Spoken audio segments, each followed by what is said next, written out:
Halo teman-teman, selamat datang di Akhirnya Paham Channel. Tempat belajar IPA dan matematika jadi lebih mudah dan menyenangkan. Jangan lupa klik tombol subscribe, like, dan komen ya. Baik teman-teman, di video kali ini kita akan belajar materi IPA kelas 7, bab Hakikat Sains dan Metode Ilmiah, part yang pertama yang akan membahas mengenal sains, cabang ilmu sains, dan ilmuwan. Saat kalian sedang jalan-jalan di siang hari, pernah nggak sih kalian bertanya-tanya kenapa warna langit itu biru, padahal ruang angkasa itu gelap gulita loh? Dan mengapa cahaya matahari bisa membuat langit jadi biru? Bukankah cahaya matahari itu berwarna putih atau kuning? Dan mengapa justru warna biru yang dihamburkan oleh partikel di atmosfer, bukan warna merah atau hijau? Nah, teman-teman, ternyata jawabannya adalah karena cahaya matahari yang terdiri dari berbagai warna itu dihamburkan oleh partikel udara di atmosfer. Dan warna biru yang memiliki panjang gelombang lebih pendek, dia paling mudah tersebar ke segala arah, sehingga lebih dominan terlihat oleh mata kita. Nah, bagaimana ya manusia bisa tahu tentang hal-hal yang tidak kasat mata seperti gelombang cahaya dan gas atmosfer tersebut? Mengapa manusia harus repot-repot meneliti, mengukur, dan menguji semua fenomena alam itu? Nah, di bab ini kalian semua adalah calon ilmuwan baru. Kita akan belajar cara berpikir seperti para penemu dunia dengan menggunakan metode ilmiah. Nah, yang pertama kita perlu berkenalan dulu dengan apa sih sains itu? Sains adalah ilmu pengetahuan sistematis tentang alam dan fenomena. Secara lebih mendalam, sains merupakan pengetahuan yang sistematis dan diperoleh dari suatu observasi, penelitian, dan uji coba yang mengarah pada prinsip sesuatu yang sedang diselidiki, dipelajari, dan sebagainya. Sains itu ada di sekitar kita loh, seperti tubuh, tumbuhan, hewan, fenomena alam, bahkan teknologi itu juga termasuk sains. Jadi, sains itu bukan hanya sekedar kumpulan rumus atau hafalan saja, tetapi sains adalah cara berpikir untuk mencari jawaban yang dapat dibuktikan.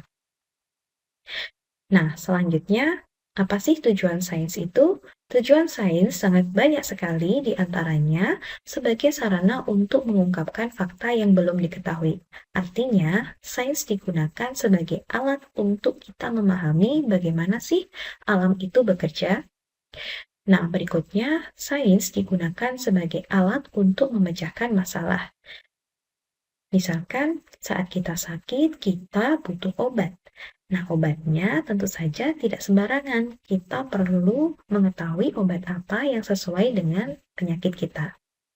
Nah, yang berikutnya adalah sains dapat membantu meraih cita-cita kita di masa depan. Jadi, apapun cita-cita kita pasti butuh yang namanya ilmu pengetahuan. Dan yang terakhir, sains itu membantu kita dalam membentuk sikap ilmiah. Jadi, belajar IPA itu bukan hanya sekedar melatih otak, tetapi juga membentuk karakter yang baik. Nah, berikutnya kita belajar tentang cabang-cabang ilmu sains. Cabang ilmu sains ada 6, yaitu biologi, fisika, kimia, astronomi, geologi, dan ekologi. Biologi adalah cabang ilmu sains yang membahas tentang makhluk hidup. Jadi, bagaimana sih makhluk hidup itu? Apa yang membedakan antara manusia, hewan, tumbuhan, bahkan bakteri? Nah, itu dibahas di ilmu biologi. Yang berikutnya adalah ilmu fisika, itu cabang ilmu sains yang membahas tentang semua gejala alam, penyebabnya, proses terjadinya, termasuk energi, gerak, dan listrik. Dan berikutnya, kimia itu membahas tentang materi, sifat, dan perubahan zat. Kemudian astronomi itu membahas benda langit dan alam semesta. Geologi adalah cabang ilmu sains yang membahas tentang bumi dan perubahannya. Dan yang terakhir, ekologi adalah cabang ilmu sains yang membahas bagaimana hubungan makhluk hidup dengan lingkungannya. Nah, masing-masing cabang ilmu sains ini juga terdiri dari banyak sekali cabang. Misalnya, fisika di antaranya ada cabang ilmu mekanika yang membahas tentang gerak benda, elektronika yang mempelajari tentang arus listrik dan magnet, optika geometris yang mempelajari tentang alat-alat optik.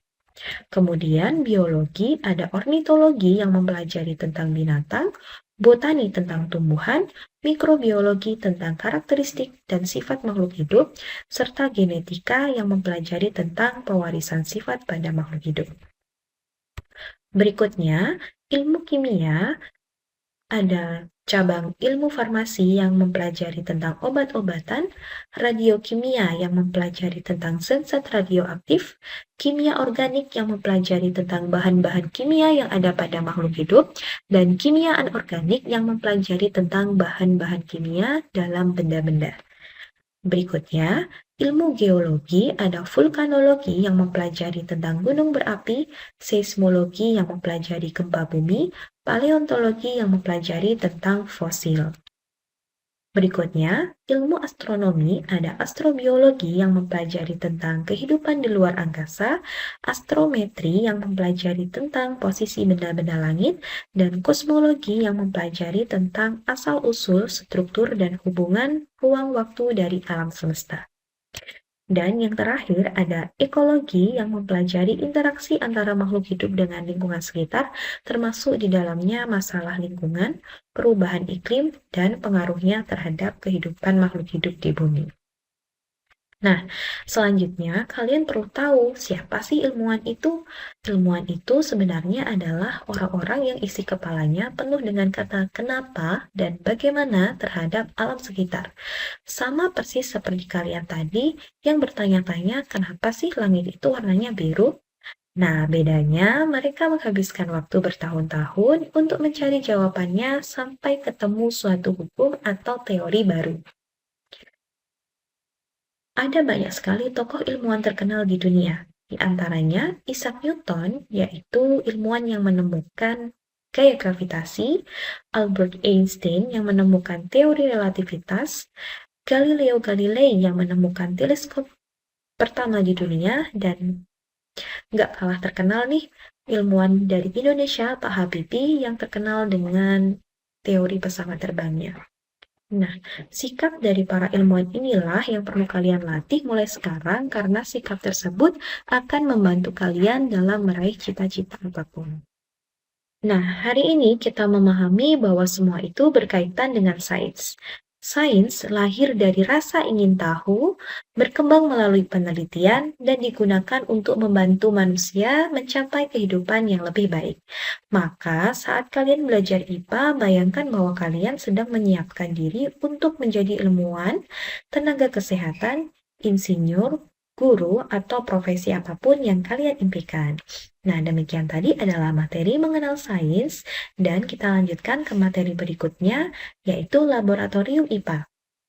Jangan lupa klik tombol subscribe, like, dan komen dulu ya.